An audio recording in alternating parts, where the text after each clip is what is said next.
peoples. Today I'm going to review and check out, or I'm going to do two reviews actually. This is the first one, the unboxing and inspection and that kind of stuff, of this Ninja NeverDull Foodie knife set. I've got lots of knives. I've got a handful of sharpeners, electric styles, manual styles, and things like that. But I mean, there's nothing like having your knives always sharp and then making it super easy to keep them sharp. So I was kind of turned on a little bit when I saw this. And so what I want to find out is the heft of the knives, the quality of the knives, and the ease and precision it is to sharpen the knives with this in-block sharpener that comes with it. You're supposed to be able to just put your knives in there, run this little stone that's built into it up and down the knife, and it's supposed to keep them razor sharp all the time. Now I know every box of knives is going to come super sharp when you buy it, so testing the sharpness today is kind of pointless. It's probably going to slice my finger off because it's so sharp. So video 2, I'll come back and talk about the ease and ability and to keep them sharp, and how long those blades are lasting. But what I want to test today, first I want to unbox it, check what's in the box, feel the heft of it, and then I've got some other knives from some other sets I've got, like some custom ones, and I've got another knife set from, what's that called again?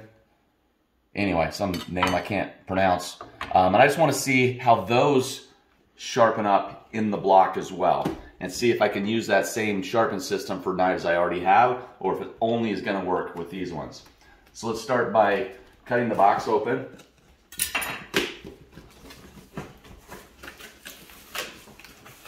And oh, it tells us right out of the gate here,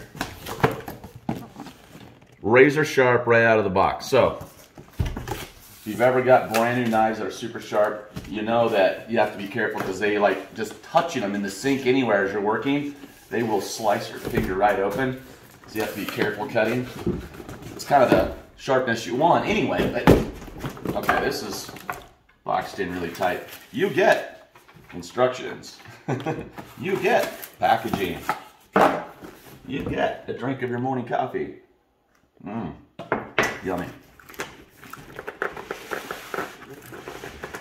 Okay, here we go. That's packed in there really tight. Oh my goodness.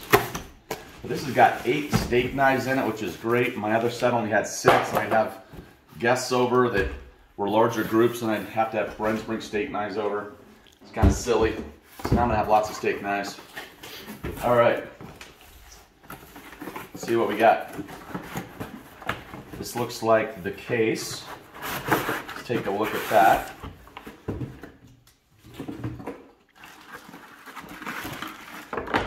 So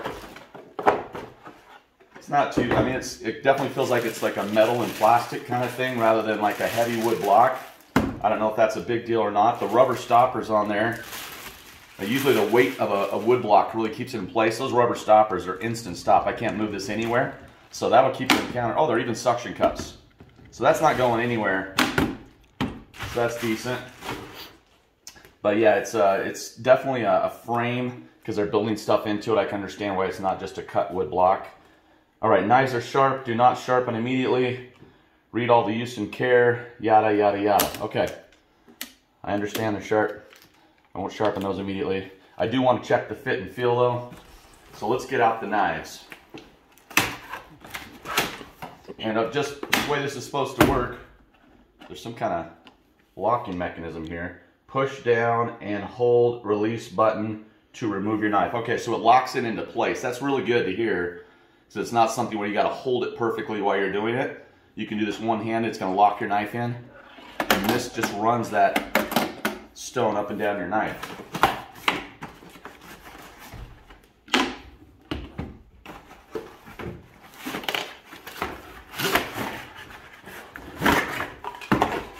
Alright. I do like my knife sets to come with scissors. I use scissors constantly, and the scissors are sharp as can be. The handle could be a little more higher quality. The plastic in it, it's not bad, but I mean, I do like a little buffer handle, a little more of a rubber feel to it, but it's not bad at all. They're the kind that come apart so you can wash it easily in the sink or the dishwasher, so that's good. Those are super sharp. There's the big one. They got the tips on them. All right. Get all of our steak knives. Got a little paring knife. So you got all your utility knives and stuff in the set. Got our scissors. Oh, this is the big one actually. It's the cheese knife. Love these. There's probably another better name for it than cheese knife. I forget what that's called, but all right. Oh, we do have a bread knife. I actually don't have a solid bread knife right now. So what I'm seeing right away though is these are hefty. They got the full tang all the way through. Solid metal in here to give you that weight. None of this is feeling like cheapy, bendy, like, you know, $2 Walmart crap or something. These are full heft knives, if you will. It's a German stainless steel, they're saying. So hopefully that lasts really well. I know they always say on these things not to put them in the dishwasher, but I always do. As long as you keep it this way and stuff drains off it, it won't get stains and stuff. Also depends on how you condition your water to a certain degree and what kind of drying agents you use. But, well, there we go. There's all of our steak knives. Now, if those are steak knives, then what the heck did I have here? Just more steak knives. All right. So we're not going to end up wasting video time on every single knife here. So I want to get to some of the other knives I have and how they may or may not sharpen in here. So I'm going to take, for starters, I'm just going to take the big one, and I'm just going to see how it works into here. You slide it in, and it locked. I didn't have to do anything. I push the button, it lets it back out. I assume it's locking around the back of the knife here, but it's in there. So this would be the way to sharpen that. It's already sharp, so I'm not going to sharpen it. And different knife, like same thing. I can see that there's some up and down movement, so I'm going to assume that that stone that's in there pushes up against it once I start moving. And then one of these littler knives is going to be interesting. How does a little paring knife work in a thing like that? Huh. Okay, there's a bottom space and a top space, big handle, little handle, and it locked down in the bottom. So as I bring this up, huh. Yeah, I'm not so sure on the up and down movement here. I can feel a stone hit it, but I can see down in there. I may want to hold that up a little bit so it sharpens the tip as well. No, no, that's not true. I can't get it up there. Did I say that out loud? Yeah, I'm not so sure on the little one how this is going to work. It's supposed to sharpen all of them. So I might want to read the instructions before I bust my knife, but it's supposed to sharpen all of them. So I'm going to read how it works with the little ones versus the big ones. I'm super interested in my existing knives. I can see that the back of my existing knife does not have the same back, so I have to see how that locks in there. It locks in just fine. Well, what do you know?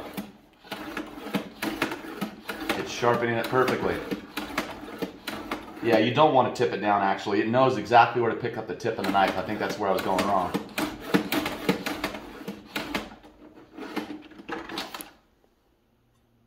Oh, awesome. Okay. Okay, so this is an existing steak knife I have. I'm definitely missing something with these little knives, how it's supposed to work. You try it up top.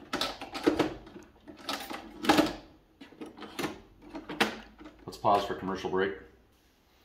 All right, so I took a second and actually read what it says on the packaging, and it tells you to go all the way down before you come all the way back up. That's the key to this. So with small knives, like this little paring knife from my old knives, do work in here, but you can't go and stop in the middle and think you're gonna have a better stroke. It stops. So you gotta go all the way down, all the way up, and then it resets something about the angle. I can feel it clicking at the bottom. So that's what you gotta do. Oh, see, I tried to go too fast again. Up, down, up, down. And it says to do this 10 times to get a good edge on there. I think that's about 10, I wasn't counting. Nice and sharp. This one's already sharp. Now this is the trick. These knives are custom. They're very thick. They're not your standard, well, not too much more thick, but they got this pounded metal in there. Let's see if they fit in here, and let's see if it will sharpen them. This one's pretty long. It doesn't lock in, so I'm going to try to hold it and run it. It's working.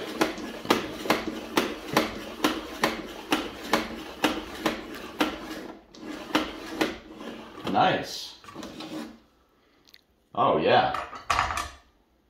Now this one, super long again. Got this little thing on it. That worries me because I don't think that'll. Oh, all right. All right. Oh, I can feel it doing the blade the whole way. This is good.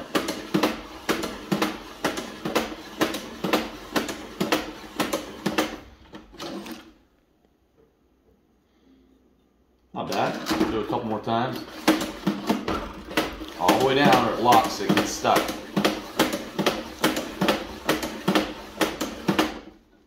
It's not hard to move it. I'm just making faces.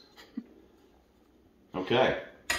All right. Well, so far this looks like a great contraption, a great knife block set. Ninja is one of these brands where I feel like they've been coming out with better and better quality stuff and cooler innovations. Where it used to be kind of a, you know, cheesy, gimmicky stuff where they're trying to compete with the existing market. And I think just lately, a lot of things I've seen in their ovens and their cookers and their blenders and stuff, it's getting better and better and better all the time. And so I was a little bit worried this might fall in that cheesy space, but it's actually not. Besides like the Ninja logo stamped and everything, which, I mean, I would prefer that to be smaller, not standing out. But other than that, these look like really, really good knives. Good full tang, good weight, super sharp. The block stays down, and the sharpener built in is going to make it super, super easy versus kind of the, let me see here, the old ones I used to use, right? These ones with the manual, with the standard and the Asian cuts on the blades, or I've even got a full-on electric one with the moving straps with sanders that I use. And those are all fine, but this takes so much work. And this works, but it's kind of imprecise and will scratch your blade up. These are still great for scissor sharpening, by the way. This works great for scissors. There is no scissor sharpener on here. You cannot sharpen the scissors, so keep that in mind. But other than that, I'm digging this. So I'm going to try these out for a while and probably come back with a follow-up. So I hope that was worth something to you. Hey, so we're going to zoom in here on the sharpening process. There's a window here where you can actually see what's happening. This will help you understand your blades and where it's touching and how it's sharpening. So if we zoom in here and come on in, you see there's this white sanding wheel. It looks like it's probably porcelain or something. And if you don't go all the way down, that wheel is already sitting right at the top and it hits that knife. But when you hit the bottom, somehow it releases something. The wheel pops down, so there's no sharpening on the way up. But as soon as you move down, bam, it pops up, and it's right against the whole length of the blade until you hit the bottom again. You see that? And so it's sharpening in one direction only. Now watch what happens if I don't go all the way down. It's stuck, and that jams into your blade. Something releases, you go up, and it's right along the edge of the blade. And this is why any blade we put in here, like let's watch a little one.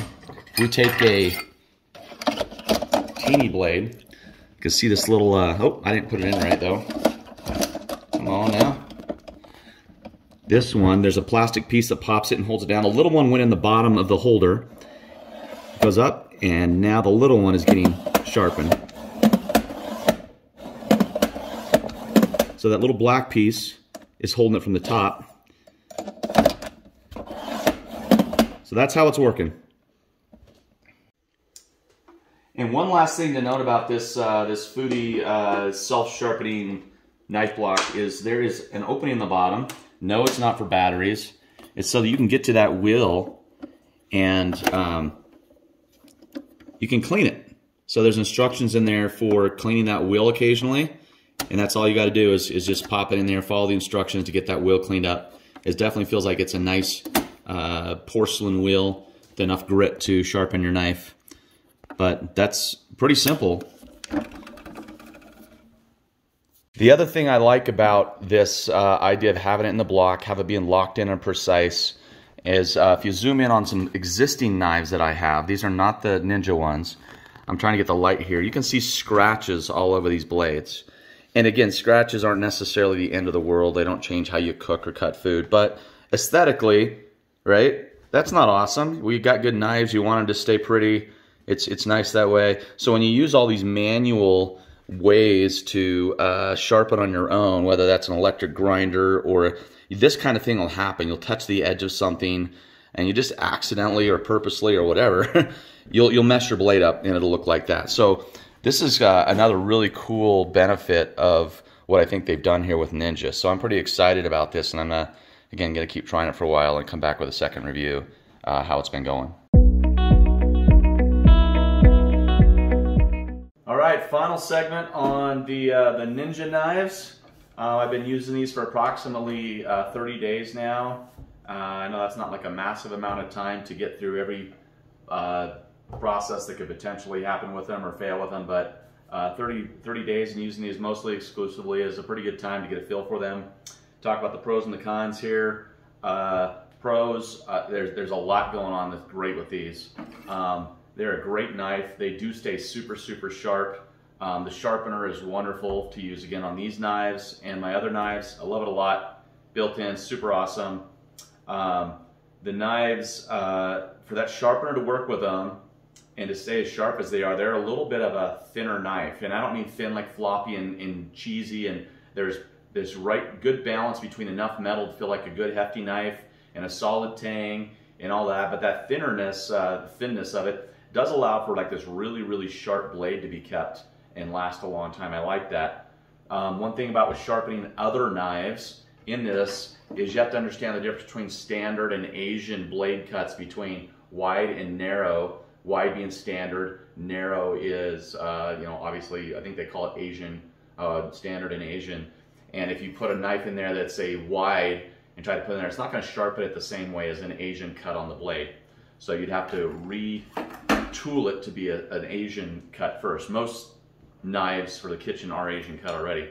Again, all these knives are super, super sharp. They haven't been losing their sharpness much at all. So while the sharpening feature's there, and I do use it occasionally just to keep them premium on the edge, they're really not losing their sharpness. I know the instructions say, you know, don't put it in the dishwasher and whatever, and I'm sure that's for people that put them maybe flat down and let the water bake onto it. I put them in the tray, everything runs off, it works great with a good rinse agent, so I'm having no issues with that. Again, the sharpening feature works wonderful. I do notice that the balance on this versus my other one's a little bit not as perfect. The other ones have this kind of full tang that's built back into the back of the knife here, and that helps with a little more weight right at this point, and that makes a difference. It actually feels really nice, but the sharpness on this is just beautiful, and the compromise between the two, I'm not complaining about it. So overall, you get a lot of steak knives. You get 8 instead of 6, which I like. I would totally recommend this. Long term, I guess my worries are anything with a mechanical feature in it like this sharpener does, right? Anything all that you buy with mechanical moving parts, there's a chance of failure over time. And of course, we don't have enough time to know at this point if what the reviews are like or if that's the case. You know, it's got that little spring action that pops that stone up and moves it along the blade. Will that spring wear out? Will it always, you know, did they test it a billion times? I don't know. So hopefully that doesn't die on me, or that they have easy replaceable cheap parts if it does that you can buy and pop back in. But overall, this is a wonderful buy. I really love having it in my kitchen. I love the sharpness of these. It's been cutting through my tomatoes and fruits and peppers and stuff just like butter, and no regrets at all buying these knives. So there you go. I hope that helps.